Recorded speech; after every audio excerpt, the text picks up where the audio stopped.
চুমুকে।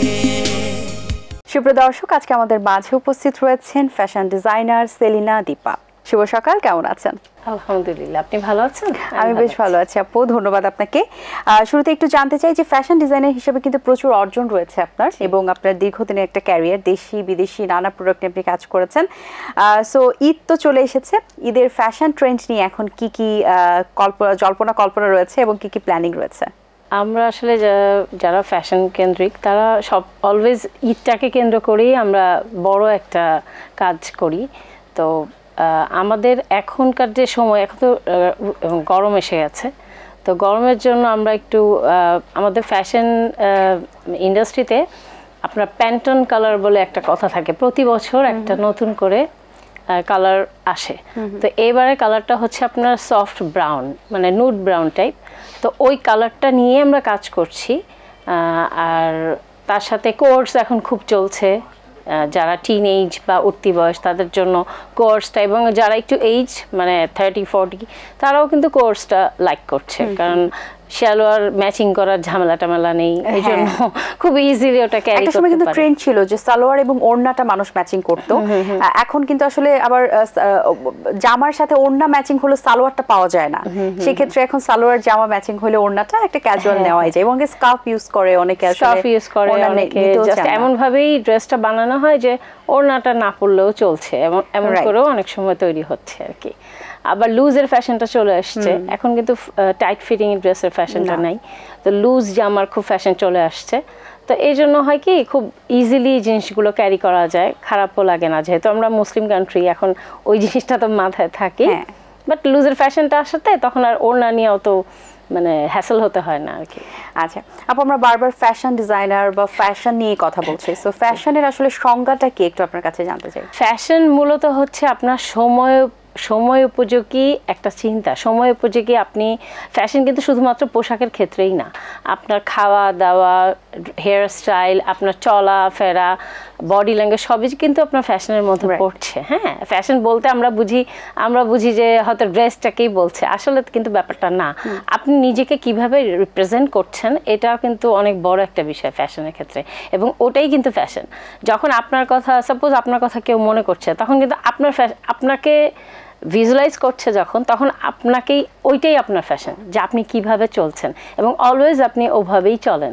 আমরা দেখি না যে অনেক সময় খুব হয় যে একটা মানুষ হয়তো খুব লাইট কালার পরে অলওয়েজ, ওটাই কিন্তু তার ফ্যাশন।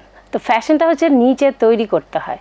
সুন্দর বলেছেন আপু। আপনি আইসিসি ওয়ার্ল্ড কাপ, বিপিএল সহ বিগ ইভেন্টে কাজ করেছেন, এবং এই ইভেন্টগুলো অনেক বড় পরিসরে হয়, যেটার কারণে অনেক চ্যালেঞ্জিং সিচুয়েশন থাকে। সেই জায়গা থেকে আপনার কাছে কতটা চ্যালেঞ্জিং ছিল? আমি আসলে চ্যালেঞ্জ নিতে খুব পছন্দ করি। আমি যখন স্টুডেন্ট ছিলাম, ফ্যাশন ডিজাইনিং নিয়ে পড়ছিলাম, আমি কিন্তু তখন বেস্ট ডিজাইনার অ্যাওয়ার্ড পেয়েছিলাম। তখন আমি পাসও করিনি। তো আমার কাছে এটা মানে কাজ করতে করতে, এবং আমরা আমাদের ইনস্টিটিউট থেকে অনেক ফ্যাশন শো করতাম, তো আমার কাছে এটা খুব মানে থাকে না, চ্যালেঞ্জটা আমার কাছে খুব ইন্টারেস্টিং মনে হতো, মানে আমার কাছে কোনো ঝামেলা মনে করতাম না আমি, এজন্য আমার খুব ভালো লাগতো করতে, এবং আমি উইলিংলি কাজগুলো করতাম। আচ্ছা, 2009 সালে আপনি বেস্ট ডিজাইনার হয়েছিলেন, সেই জায়গা থেকে অ্যাওয়ার্ড পেয়েছেন, ওই অনুভূতিটা কেমন ছিল আপনার জন্য? ওইটা ছিল আমার ফার্স্ট একটা অ্যাচিভমেন্ট, এবং অনেক বড় একটা অ্যাচিভমেন্ট। আমি 7টা ক্যাটাগরিতে পুরস্কার পেয়েছিলাম। তো ওইটা আমার লাইফে, এবং আমি এক্সপেক্টই করিনি। আমি একটা অন্য প্রোগ্রামে ছিলাম, আমাকে যখন ফোন করে বলছে, আমি যখন প্রোগ্রামে গিয়েছি, ওইটা মানে লাইফে ফার্স্ট একটা এত বড় অ্যাচিভমেন্ট, এটা অনেক বড় একটা ব্যাপার, আসলে অনেক বড় একটা বিষয়, এবং এটার অনুভূতি আসলে প্রকাশ করা যাবে। এর পরবর্তীতে আপনি অনেক বড় অ্যাচিভমেন্ট আপনার জীবনে পেয়েছেন, তার মধ্যে যদি কিছু আমাদের সাথে শেয়ার করতেন, যে মেমোরিজটা এখন আপনার একটু অন্যরকম নাড়া দেয় আসলে মনের মধ্যে। আচ্ছা, আমি বলি, আমি যখন বেস্ট ডিজাইনার অ্যাওয়ার্ড পেলাম, তখন যে শাহরুখ শহীদ স্যার ছিলেন তো মনে হয় ফ্যাশন ইন্ডাস্ট্রিতে, তো উনি আমাকে কল করলেন ডিজাইনার অ্যাওয়ার্ড পাওয়ার পরে 1 সপ্তাহ পরে আমাকে ফোন করলেন যে তুই ইয়েতে চলে আয়, এশিয়াটিকে বনানী 1 নম্বর রোডের 1 নম্বর বাসায়। তো আমি গেলাম, আমি তখনও জানতাম না যে আমার জন্য কি অপেক্ষা করছে। তো উনি যাওয়ার পর আমাকে পরিচয় করে দিলেন। তো ওনারা প্রায় 10-12 জন মিলে আমার ইন্টারভিউ নিলেন, কেন কি আমি জিজ্ঞেসও করিনি। তখন আমাকে বলল যে আপনার 2 দিন টাইম আছে, আপনাকে 17টা ড্রেস বানাতে হবে। তা আমি বললাম ওকে ফাইন, কিন্তু প্রোগ্রামটা কি? তখন বললো আমাকে চ্যানেল আইয়ের যে প্রোগ্রামটা হতো ফটোসুন্দরী, মানে ফটোসুন্দরী না, চ্যানেল আই যে সুন্দরী ইয়েটা হতো, প্রতিযোগিতা হতো, ওটার। তা আমি ওটাতে পার্টিসিপেট করলাম। আমি আমার সর্বোচ্চ দিয়ে সারা দিন রাত কাজ করে আমি 17টা ড্রেস বানালাম। এবং যখন র্যাম্পে আমার ড্রেসগুলো পরে যাচ্ছিল সবাই, আমার থিম ছিল হচ্ছে আনইউজুয়াল, মানে যেই টাইপের ড্রেস মানুষ কখনো পরে না। আমি রিবন দিয়ে, কাগজ দিয়ে, চামড়া দিয়ে ড্রেস বানিয়েছিলাম। তো যখন র্যাম্পটা শেষ হয়েছে তখন শাহরুখ স্যার নেমে আমাকে জড়ায় ধরে বলছে সবার সামনে, যেটা আমার মেয়ে, মানে এটা আমার কাছে, উনি তো এখন নেই, কিন্তু এটা আমার জন্য অনেক বড় একটা প্রাপ্তি ছিল। ফ্যাশন ডিজাইনার হিসেবে আসলে আপনার পথ চলার শুরুর দিকে কেমন ছিল এবং কি চিন্তা করে আসলে এই প্রফেশনটা আপনার জন্য সুইটেবল মনে হয়েছে? আমি অ্যাকচুয়ালি আমার যখন বিয়ে হয়েছে, একটু আর্লি ম্যারেজ আমার, তো আমার যখন ছেলে জন্ম হলো, ছেলে বড় হচ্ছিল, তখন আমি হঠাৎ মনে করলাম যে আমার কিছু একটা করতে হবে। আমার ছোটোবেলা থেকে একটা মনে একটা ইয়ে ছিল যে আমার লাইফে কিছু একটা করতে হবে, মানে নট অনলি যে শুধু টাকার জন্য না, মানে আমার নিজের পরিচয় আমি পরিচিত হতে চেয়েছিলাম। তো তখন আমি আমার হাজব্যান্ডকে বললাম, এবং আমার হাজব্যান্ড, আমার শ্বশুর শাশুড়ি, আমার বাবা মা সবাই অনেক সাপোর্টিভ ছিল। আমি দেখছি যে বাংলাদেশে প্রত্যেক এই ক্ষেত্রে মেয়েরা যখন কিছু করতে চায় সাপোর্টটা পায় না, বাট আমার ক্ষেত্রে সম্পূর্ণ উল্টো ছিল। সবাই আমাকে অনেক সাপোর্ট করেছে বলেই মনে হয় আমি আজকে এই জায়গায় আসতে পেরেছি। থ্যাঙ্কফুল টু আল্লাহ যে আমার এরকম একটা ফ্যামিলি, এরকম বাবা মা, এরকম সন্তান আমি সব পেয়েছি যে যারা আমাকে অলওয়েজ সাপোর্ট করে আসে। আচ্ছা, ফ্যাশন ডিজাইনার হিসেবে আপনি দেশীয় প্রোডাক্টগুলো নিয়ে বেশি কাজ করছেন এবং বেশি ফোকাসড, সেই ব্যাপারে একটু জানতে চাই কেন?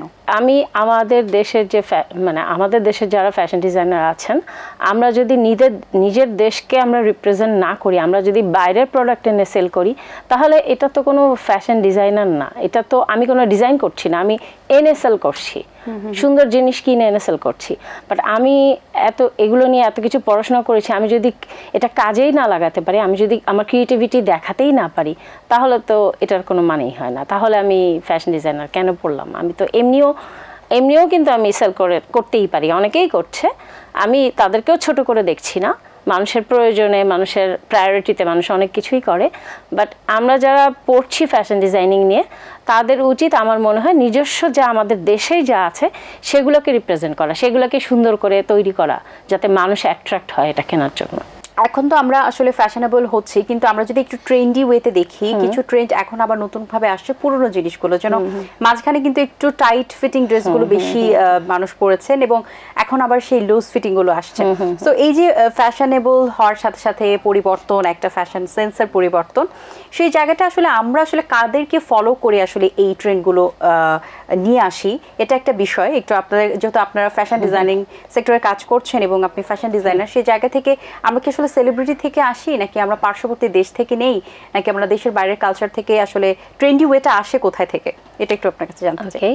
মূলত হচ্ছে আমাদের সবচেয়ে যে কোনো দেশের ফ্যাশন ট্রেন্ডটা আসে হচ্ছে সেই দেশের ওয়েদারকে কেন্দ্র করে, এটা ফার্স্টেই আসবে। আপনি গরমের দিনে নিশ্চয়ই একটা ট্যাঙ্ক টপ জাতীয় বা খুব পাতলা কাপড়ে কিছু পরে বের হবেন না। মেইনলি আমাদের দেশের যে ফ্যাশন ট্রেন্ডটা, এটা সত্যি কথা বলতে যে আসে কিন্তু পাশ্চাত্য দেশ থেকে, হ্যাঁ, ইন্ডিয়া, পাকিস্তান, এগুলো থেকে আসে। যে ওরা কি ফলো করছে, কারণ ওরা আমাদের ফ্যাশন ইন্ডাস্ট্রিতে ওরা অনেক বেশি মানে এগিয়ে আছে কিন্তু, তো ওরা যেটা করে আমরা ওটা দেখেই কিন্তু ফলো করি। তারপরও সবারই, প্রত্যেকটা ডিজাইনারের নিজস্ব কিছু ব্যাপার তো থাকেই, ওইটা হয়তো ইয়ে করে, বাট ওখান থেকেই আসে ইয়েগুলো। এই ক্ষেত্রে আমরা বিশ্বের সাথে তাল মিলিয়ে চলতে পারছি কিনা, কি মনে হয়? বিশ্বের সাথে তাল মিলিয়ে আমরা ওইভাবে চলতে পারবো না, বিকজ আপনার প্যারিসে বলেন, মেইনলি ফ্যাশনটা কিন্তু আসেই প্যারিস থেকে। তো প্যারিস বলেন বা অন্যান্য দেশ বলেন, ইউরোপ বলেন বা ইন্ডিয়া বলেন, ওরা যেই পোশাক আশাকটা ক্যারি করতে পারছে বা পারবে, আমরা কিন্তু ওটা পারবো না, বা ইউজুয়ালি আমরা পারবো না। হয়তো কিছু সংখ্যক মানুষ পারে, আমাদের কালচারের ব্যাপার আছে, আমাদের ওয়েদারের ব্যাপার আছে, আমাদের সামাজিকতার একটা ব্যাপার আছে, বাট ওই কাটছাট করে একটু ঢুকিয়ে আমরা আবার নিজস্ব কিছু ব্লেন্ড করে এটা আমরা তৈরি করছি। আপনি তো কাজ নিয়ে অনেক ব্যস্ত থাকেন আপু, অবসর সময় পাওয়া হয় কিনা, হলে কি করা হয়? হ্যাঁ, আমি অবসর সময় একদম রাত, আমার নিজের ফ্যাক্টরি আছে, তো আমার সকাল 10টা থেকে রাত এখন যেমন রাত 3টা পর্যন্ত ওরা কাজ করছে। আচ্ছা। তো তারপরে একটু নামাজ টামাজ পড়া, যেহেতু রোজার মাস, এমনিও আমি নর্মালি নামাজ টামাজ পড়ি, আমার ছেলের সাথে একটু ফোনে কথা বলি, আমার ছেলে বাইরে থাকে, আর ঘরের টুকটাক কাজকর্ম যেটা থাকে। আচ্ছা, যেহেতু ঈদ কাছে চলে এসেছে, সো ঈদকে ঘিরে ছেলেদের জন্য কি কি ফ্যাশনেবল ড্রেস রয়েছে এবং বাচ্চাদের জন্য কি কি রয়েছে, এবং মেয়েদের জন্য আসলে কি প্রেফার করা যেতে পারে, শাড়ি নাকি সালোয়ার কামিজ? ওর মেয়েদের জন্য ওকেশনালি আসলে আমাদের বাঙালি মেয়েরা কিন্তু শাড়িটাই পছন্দ করি বেশি আমরা, যে আজকাল যেমন মসলিন, তারপর মিক্সড করে জামদানি এবং মসলিন দিয়ে ব্লেন্ড করে শাড়ি করা হচ্ছে, ডিজাইনার শাড়ি করা হচ্ছে, ওগুলো খুব ওকেশনালি আমরা বাঙালিরা পছন্দ করি শাড়ি পরতে।